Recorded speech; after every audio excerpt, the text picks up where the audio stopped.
예수 그리스도 부활의 기쁨과 소망이 우리 모두에게 충만하기를 바랍니다. 지난 종려 주일로부터 고난주간과 성금요일을 지나서 오늘 부활주일에 이르기까지 예수님의 생애 중에서 가장 중요한 일주일을 기념하고 감사하는 기간입니다. 이 복음서들을 읽어보면 가장 중요한 것이 결국 결론입니다. 모든 복음서의 결론은 예수님의 죽음과 부활입니다. 복음서들이 다 예수님이 고난 가운데 십자가에서 죽으시고 부활하신 내용을 마지막에 긴 분량으로 기록을 하였는데, 그 중요한 결론을 기록하기 위해서 앞에서부터 차근차근 기록을 해온 것입니다. 예수님이 죽으시고 부활하신 사건이 너무나 중요하기 때문입니다. 우리를 구원하시는 하나님의 의로우심과 자비하심이 예수 그리스도의 십자가 죽음과 부활에서 절정을 이루었습니다. 그런데 우리가 평소에 예수님의 십자가 죽음에 관해서는 많이 말을 하는데 부활에 관해서는 사실 잘 말하지 않습니다. 우리가 전도할 때도 어떻게 전도합니까? 예수님께서 우리 죄를 위하여 십자가에서 우리 대신 죽으셨습니다. 그렇게만 말하지 않습니까? 그렇지만 우리가 예수님의 죽음만 붙든다면 복음의 반쪽만 붙드는 것이 됩니다. 우리가 예수님을 믿고 구원받은 것은 예수님의 죽음과 부활의 복음으로 인하여 은혜를 입은 덕택입니다. 십자가 신앙을 붙든다고 하는 것은 결국 부활 신앙을 붙드는 것입니다. 우리가 믿음으로 붙들고 살아야 할 부활 신앙은 무엇입니까? 이 첫째로 그리스도의 부활을 믿는 신앙입니다. 아주 당연한 말씀이죠. 우리는 예수님의 죽음과 부활로 구원의 은총을 입은 것입니다. 바울 사도는 부활의 복음을 전해 듣고 믿어서 하나님의 자녀가 된 은혜를 고백하는 것이 오늘의 이 말씀입니다.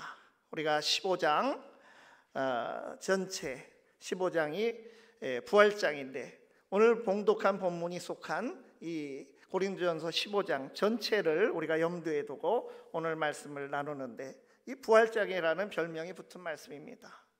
바울 사도가 이 58절이나 되는 많은 분량을 할애해서 이 부활의 문제에 관해서 말씀을 하고 있습니다. 부활신앙이 너무나 중요한데 고린도 교회 성도들 중에 부활신앙이 비뚤어진 사람들이 있었습니다. 바울은 고린도전서에서 고린도 교회 성도들의 여러 가지 잘못된 신앙을 한 가지씩 1장에서부터 바로잡아 주고 있는데, 그중 15장은 부활을 부인하는 잘못된 신앙을 가진 사람들에게 부활을 변증하고 또 부활신앙을 바로 심어주기 위해서 쓰여진 부분입니다. 15장, 16장까지 있는 중에서 가장 많은 분량을 차지하는 것이 15장입니다. 그런데 먼저 복음의 핵심이 바로 예수님의 죽음과 부활이라고 하는 것을 설명하면서 이 부활신앙을 설득하는 그 시작을 하고 있습니다.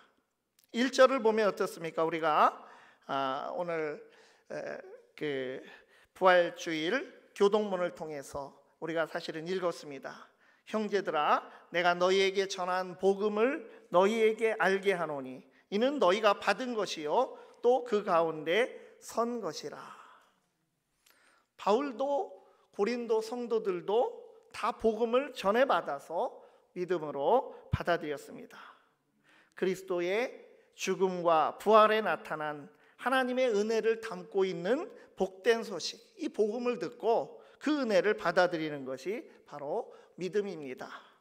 바울은 복음의 내용을 오늘 그 15장 서두에 있는 3절에서 5절 사이에서 요약하고 있습니다. 바울은 내가 받은 것을 너희에게 전하였다고 했습니다. 내가 먼저 복음을 받았고 또 너희 성도들에게 그 복음을 전하였다는 뜻입니다. 그런데 그 복음의 내용이 무엇이냐? 이는 내가 받은 것을 먼저 너희에게 전하였노니 이는 성경대로, 이 성경대로를 기준으로 두 가지 복음을 말하고 있습니다. 성경대로 그리스도께서 우리 죄를 위하여 죽으시고 장사 지낸 바 되었다가 성경대로 사흘 만에 다시 살아나사 게바에게 보이시고 후에 12 제자에게와 그리고 이어지는 증인들이 있습니다. 복음의 두 가지 핵심이 나옵니다. 바로 예수님의 죽음과 부활입니다. 예수님께서 이 땅에 오셔서 하나님 나라가 가까웠으니 회개하고 복음을 믿으라, 하나님 나라의 복음을 전하셨는데 결국 예수님이 십자가를 지고 부활하신 이 귀한 은혜를 경험하고 났더니 하나님 나라라는 게 결국 예수님 안에서 이루어진 죽음과 부활에서 가장 제대로 이루어진 것입니다. 그래서 바울은 예수님의 죽음과 부활을 목숨을 걸고 전했던 것입니다. 그러므로 우리가 죽음만 붙들지 말고 부활을 함께 붙들어야 복음을 바로 붙드는 것입니다. 오늘 이 말씀에서 첫째는 그리스도께서 우리 죄를 위하여 성경대로 죽으셨고 장사되셨다고 했습니다.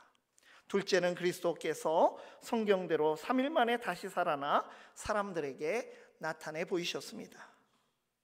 예수님의 십자가 죽음과 부활의 복음으로 우리에게 구원의 길이 열렸습니다. 만일 예수님의 죽음으로만 끝났다면 우리의 구원은 미완성입니다. 부활을 부정하면 은혜를 부정하는 것이고 모든 것이 아무것도 아닌 것이 됩니다. 바울은 만약에 예수님의 부활이 사실이 아니라면 전도도 헛것이고 믿음도 헛것이고 거짓말쟁이가 될 것이라고 말하고 있습니다. 이 복음에 대한 믿음은 예수님의 십자가와 부활에 대한 믿음인데 만약에 부활이 없고 십자가 사건만 있다면 이것은 완전하지 않으며 복음이라고 할 수가 없습니다. 부활이 없는 십자가는 불완전한 것입니다. 예수 그리스도의 십자가로 인하여 죄의 권세가 깨지고 부활하심으로 인하여 사망을 깨트린 것인데 만일 죄의 문제를 해결하지 못했다면, 만일 죽음의 문제를 해결하지 못한다면 어떻게 복음이라고 우리가 말할 수 있겠습니까? 여전히 우리는 죄 가운데 있고 여전히 우리는 그냥 사망 가운데 머물러 있게 되기에 그것은 꼬리에 꼬리를 물며 우리 삶의 기초가 흔들리게 되는 너무나 말이 안 되는 이야기가 된다는 것입니다. 예수님은 죽음으로 끝나지 않으셨습니다. 예수님이 하늘 보좌에서 내려와 이 땅에 오시어 낮아지고 낮아지셔서 십자가에 죽기까지 하나님의 뜻에 복종하셨지만 그렇게 나락에 떨어지고 끝나지 않았습니다. 다시 일어나시고 다시 살아나셨고 다시 영광을 받으셨습니다. 그러기에 우리에게도 희망이 있는 것입니다. 우리 모두가 예수 그리스도의 부활로 말미암아 우리에게 부활과 영생의 놀라운 은총 가운데 들어가게 되었음을 감사하기를 바랍니다.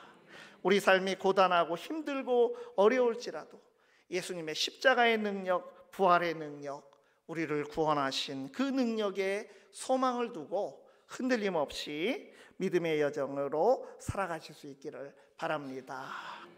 두 번째로 부활신앙은 성도의 부활을 믿는 신앙입니다. 우리가 붙들 부활신앙 두 번째는 성도의 부활입니다. 예수님의 부활은 성도의 부활의 첫 열매입니다. 주님의 부활은 바로 우리의 부활로 이어지고 부활의 능력 안에서 우리는 오늘도 소망을 바라보고 그 생명을 믿음으로 누리는 것입니다. 오늘 본문의 앞쪽 그 20절 말씀에서 그리스도의 부활은 잠자는 자들의 첫 열매라 했습니다. 그러나 이제 그리스도께서 죽은 자 가운데서 다시 살아나사 잠자는 자들의 첫 열매가 되셨도다. 그리스도께서 잠자는 자들, 즉 죽은 자들의 첫 열매가 되셨는데 무엇에 관한 첫 열매냐 하면 다시 살아나사 부활의 첫 열매가 되셨다는 뜻입니다. 그리스도께서 부활하심은 죽음에서 부활하는 첫 열매가 되신 것이다 라고 하는 말입니다. 첫 열매가 있으면 그 하나만 있는 것이 아닙니다. 두 번째, 세 번째, 네 번째 계속해서 열매가 있게 되는 것입니다. 그러니까 첫 열매라고 말씀하신 것은 앞으로 많은 무수한 열매들이 나타날 것이라는 말입니다.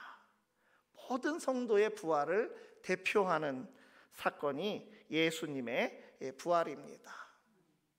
이 첫 열매라고 하는 것은 하나님의 백성 이스라엘 백성들의 하나님을 향한 하나님을 섬기던 그 예물에서 나온 말입니다. 이스라엘 백성들은 추수하고 첫 열매를 하나님 앞에 드렸습니다. 첫 열매만 바쳤어도 이후의 모든 수확물이 다 하나님께 드려서 거룩하다는 정신으로 그 첫 열매를 구별해서 드린 것입니다. 그처럼 예수님의 부활은 우리 모든 성도의 부활의 보증입니다. 예수님이 인간으로 부활하셨으면, 인간으로 오셔서 부활하셨다면 믿는 우리도 부활하게 되는 것입니다.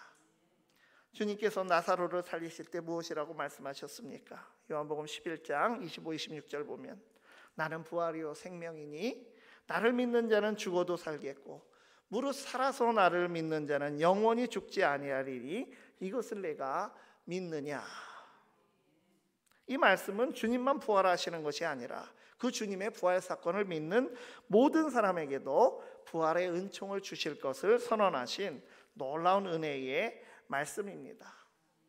오늘 우리가 그래서 오늘도 신앙 고백을 했습니다. 사도신경 마지막 성도에 관한 고백 세 가지를 했습니다. 죄를 용서받는 것과 몸의 부활과 영생을 믿습니다라고 우리가 고백했습니다. 바울 사도는 데살로니가전서 4장 오늘 그 구역 모임에 제가 조금 오자가 났는데 데살로니가전서 4장입니다. 4장 13절에서 17절 단락에서 부활을 얘기하고 또 오늘 본문 고린도전서 15장 전체에서 부활을 얘기하고 또 고린도후서 5장 1절에서 10절 땅에 있는 장막집이 무너지면으로 시작하는 그 말씀, 이 세 가지 말씀, 그 외에도 빌립보서 1장 20절에서 25절, 3장 21절 이런 말씀 등에서 부활에 대해, 성도의 부활에 대해서 말씀을 하고 있습니다. 여러 번 이렇게 말씀을 하는데 그 중에 데살로니가전서 말씀과 오늘 본문 앞서 23절부터 보면 부활의 순서가 나오고 있습니다. 부활은 첫 열매이신 그리스도로 시작하여 그 다음은 예수님 재림 때에 그리스도에 속한 믿는 자가 부활하는데 잠자는 자가 먼저 일어나고 아직 살아있는 자가 신령한 몸으로 또 변화해서 그 부활의 몸을 함께 입게 되는 것입니다. 그리고 종말이 임하여 하나님 나라의 통치가 이루어지고 맨 마지막에는 부활이 아니라 사망이 일어나는데 바로 사망 자신이 사망하게 된다고 하는 놀라운 말씀입니다. 오늘 이 본문 중에 앞에 15장 26절에 이런 말씀이 있습니다. 맨 나중에 멸망받을 원수는 사망이니라. 사망이 멸망한다는 것은 죽음이 없어진다는 것입니다. 사망, 그 죽음은 모든 것을 다 집어삼키는 것 같습니다.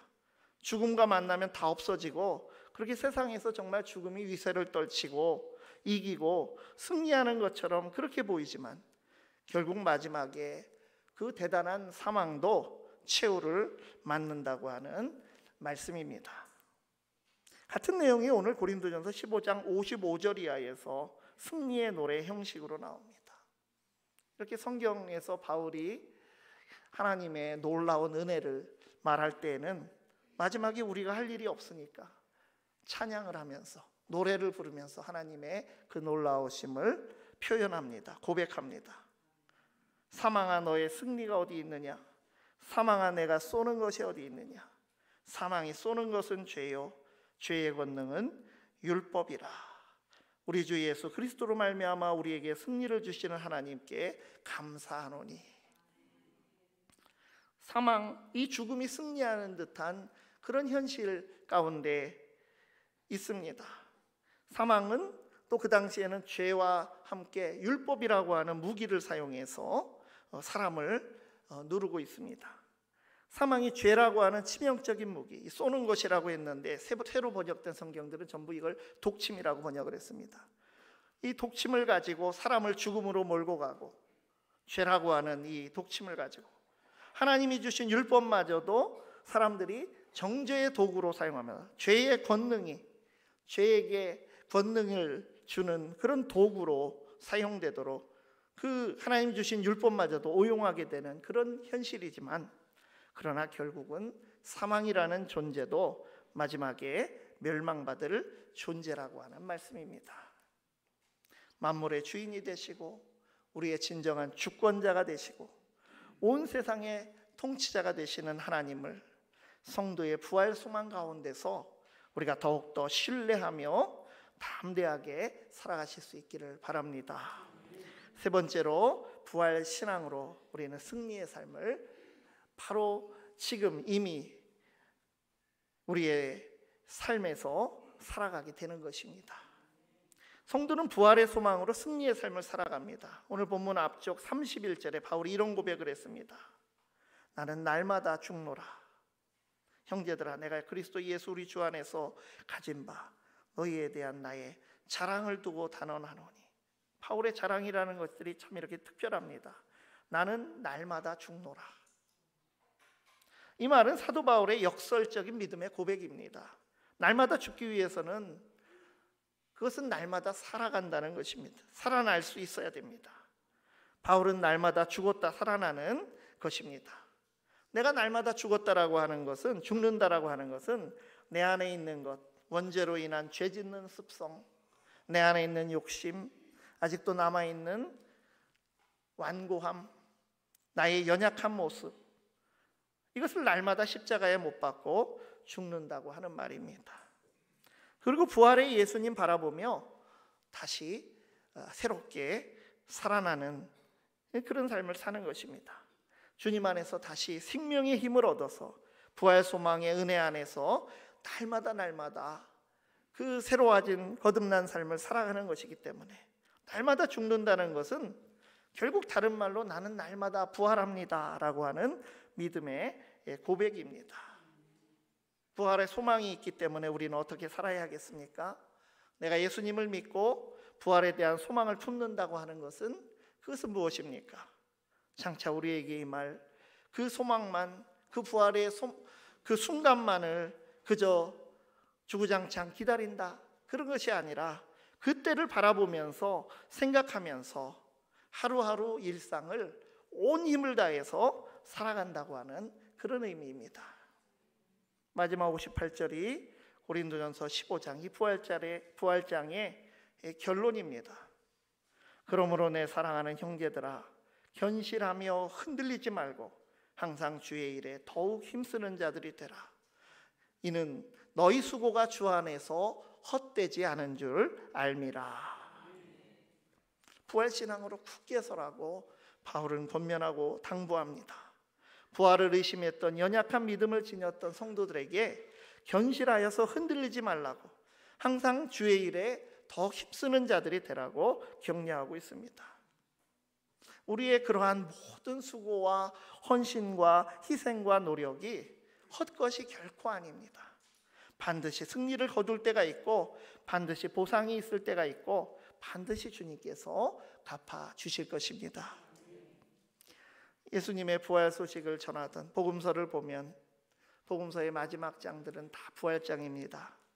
그 부활 소식을 전하던 천사가 부활하신 주님께서 먼저 갈릴리로 가신다라고 하는 이런 메시지를 전하고, 또 그 가는 도중에 부활하신 예수님께서 직접 나타나셔서 제자들에게 말해라, 그 막달라 마리아에게 그 갈릴리로 가라, 제자들에게 그렇게 전하라고 말씀을 하셨습니다.